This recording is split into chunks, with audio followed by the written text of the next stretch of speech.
Let's take a look at a trig example for definite integral evaluation. We have, let's read this together, the integral of sine of x dx from negative pi over 4 to 2 pi over 3. Remember that this number on the bottom is called your lower bound. It's where you start to figure out the area of the curve.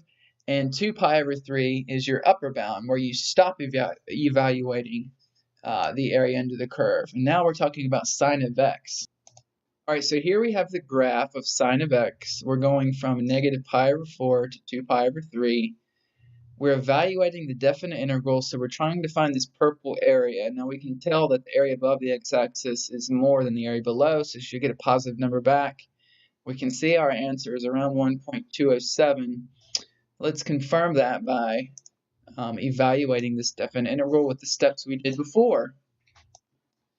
So the first thing we're going to do, like we talked about before for step 1, is to take the antiderivative of sine, the function that's that's to the right of your integral sign. The antiderivative of sine is negative cosine. Don't confuse that with its derivative, which is positive cosine. And again, no plus c required. We're just going to carry that upper bound over to the right there and the lower bound over here. We're going to put that to the right of our antiderivative. Again, some people use just a straight line, but next what we're going to do, put parentheses around the x here. Next, we're going to be plugging in our upper bound in for x and our lower bound in for x and subtracting those to get our definite integral. Step 2 is the same as we did for example 1. We're going to plug in our upper bound into big F. Now remember, big F is the antiderivative function, so this is big F negative cosine of x. Little f is the function you're trying to find the sine area or the definite integral of. In this case, sine of x is little f. And I'll go ahead and label those just so you can maybe help solidify the difference between big F and little f. Okay, so what it's going to be is negative cosine of 2 pi over 3, your upper bound, minus negative cosine of negative pi over 4, your lower bound.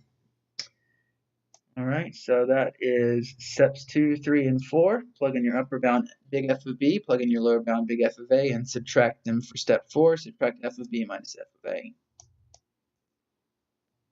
Step 5 is to evaluate. Okay, so what is cosine of 2 pi over 3? It's important you know your unit circle. It's to the left of the y-axis, so x will be negative, and the answer is negative 1/2. Okay, but there is a negative here, so it will be negative 1/2. I might as well show it on this page just so you don't get confused. So this is step 5, evaluation.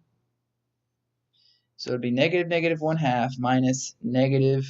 Now, what is cosine of negative pi over 4? It's the same as cosine of 7 pi over 4. It's going to be square root of 2 over 2, positive. However, there was already a negative sign in front of that, so it's going to look like that. And we'll just carry that down to step 5 here so you can see it. So this will become positive 1/2, and this will become positive square root of 2 over 2. If we combine these two, we get square root of 2 plus 1 over 2. And that will give you our answer that we originally rounded to, which is 1.207. That will give you the signed area, this purple area of sine, or the definite integral from negative pi over 4 to 2 pi over 3. And that's it. That's all you have to do is take in the antiderivative, plug in the upper and lower bounds, subtract them, and simplify them. That's it for example 2 of finding the definite integral of a function. If you have any other questions about this, let me know.